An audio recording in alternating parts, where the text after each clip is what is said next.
My name is Amelia Carter. I'm 42 years old, and until about a year ago, I believed my life was pretty much on track. I worked as a high school English teacher in Austin, Texas, making around $62,000 a year.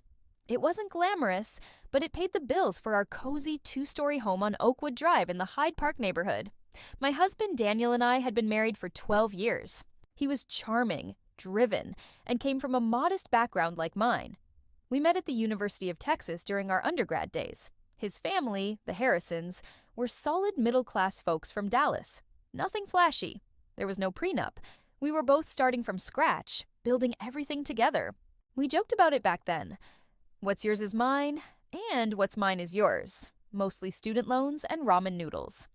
Our marriage felt rock solid for the first decade. Daniel worked as a software engineer for a mid-sized tech firm downtown, pulling in about $95,000 annually.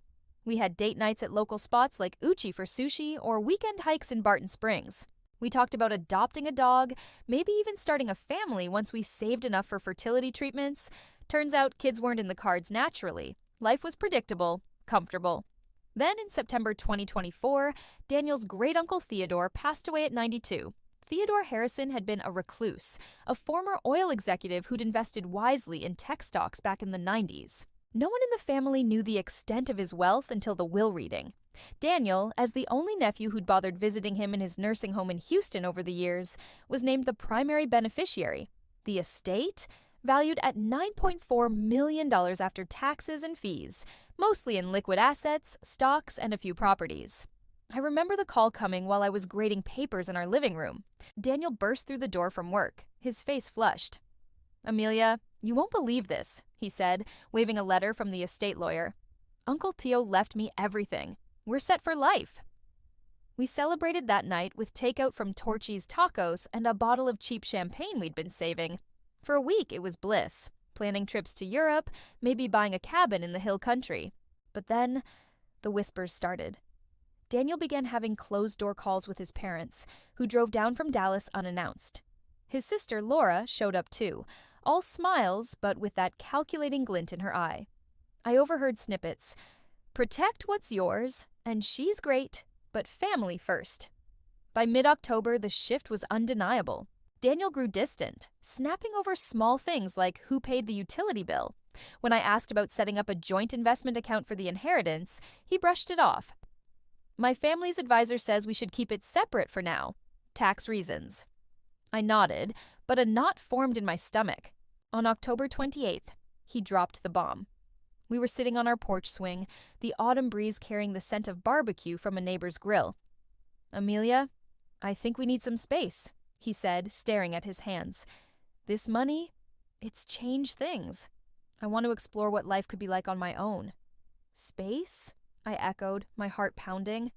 "What does that mean?" He finally looked up. "Divorce. The inheritance is mine. Uncle Theo left it to me specifically. I don't want to split it." It hit like a freight train. 12 years of supporting each other through job losses, his mom's cancer scare, my miscarriage, gone in an instant because of money that fell from the sky. His family was there the next day, helping him pack a suitcase. Laura patted my shoulder condescendingly. "It's not personal, Amelia. Daniel just needs to secure his future." His dad, George, added, "In Texas, inheritances are separate property under community property laws. You're a teacher. You understand logic." I stood there numb as Daniel loaded his car and drove to a rental condo in Muller. That night, alone in our bed, rage replaced the shock. They thought I'd roll over, take my teacher's pension, and fade away. They were dead wrong. Instead of crumbling, I got strategic. The next morning, I called Sarah Nguyen, a top family law attorney in Austin I'd found through a colleague who'd survived a nasty split. Her office was in a sleek building on Congress Avenue, and her consultation cost $500, money I pulled from our joint savings. "Tell me everything," she said, notepad ready. I spilled it all, the marriage, the inheritance timing, how we'd used our shared accounts for visits to Uncle Theo, even gas receipts from our Honda CR-V. Sarah's eyes lit up when I mentioned no prenup. Texas is a community property state, but inheritances are typically separate unless commingled. But if we can show it was treated as marital asset or used for joint purposes... She trailed off, smiling. we might have a case. Over the following weeks, Daniel's true colors emerged. He hired a high-powered lawyer from Dallas, Victor Klein, who charged $800 an hour and specialized in shielding windfalls. Klein sent cease and desist letters, claiming I had no right to harass Daniel about the estate. Meanwhile, Daniel started splashing cash, a new Tesla Model S for $110, trips to Vegas with friends I didn't know existed, Instagram posts from steakhouses like Perry's. His family egged him on, posting family photos excluding me as if I'd never existed. Sarah and I built our strategy meticulously through November.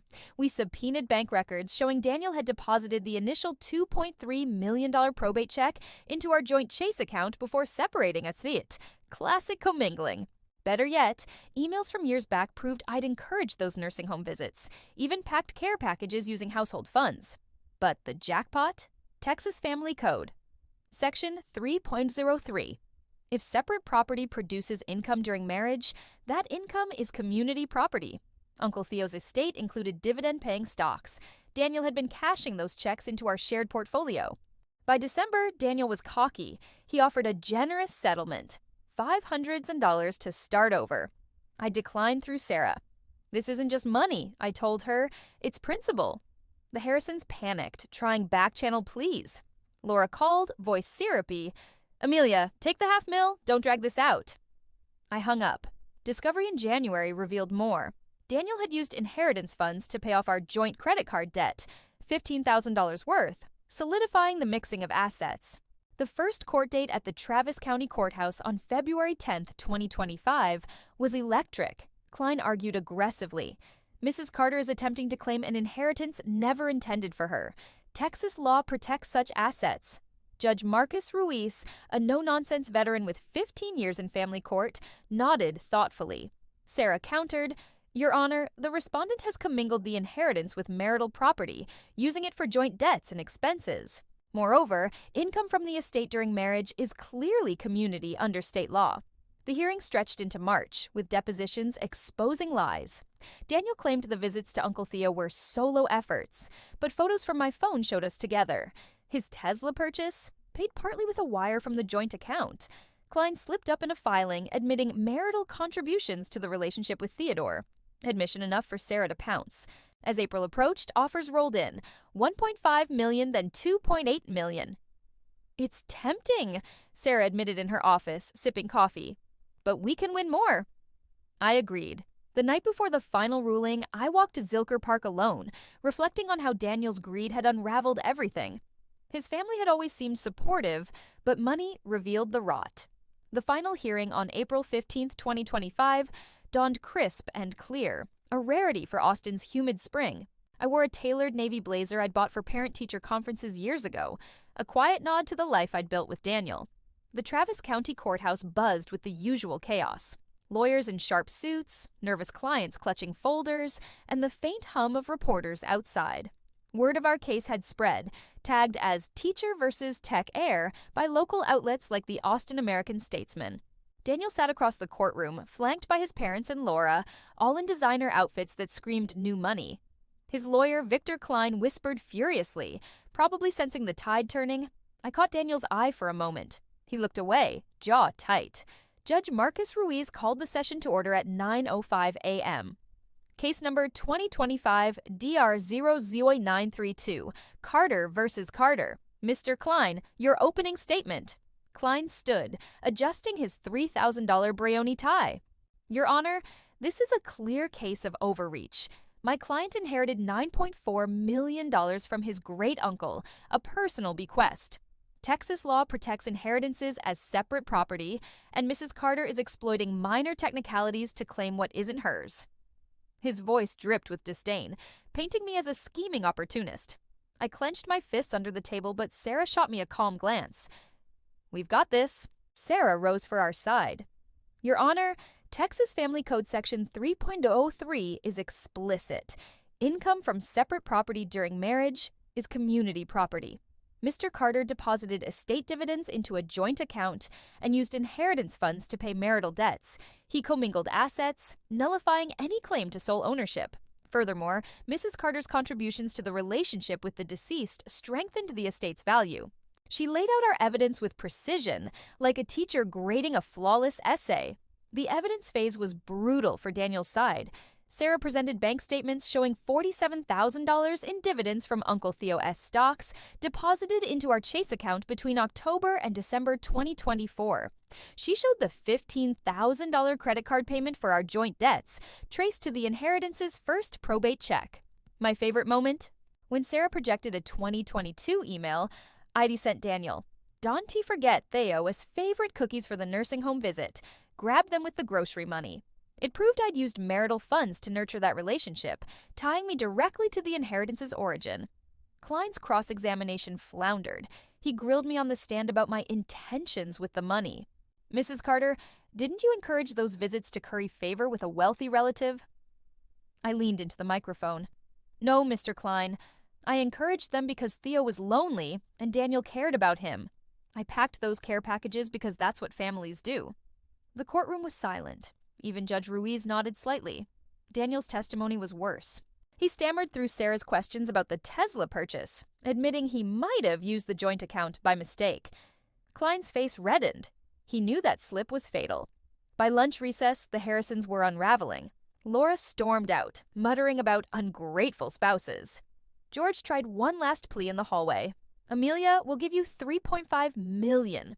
End this now," I smiled politely. "George, you taught me family sticks together. I'm just holding Daniel to that." His jaw dropped. He hadn't expected steel from the nice teacher. The afternoon session sealed it.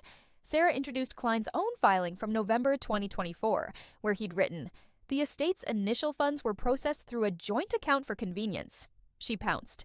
"Your Honor, the defense admits to commingling. They can't have it both ways."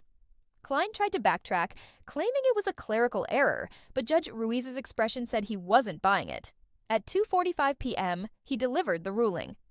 Based on Texas law and the evidence, the court finds that the estate's income and commingled funds constitute community property.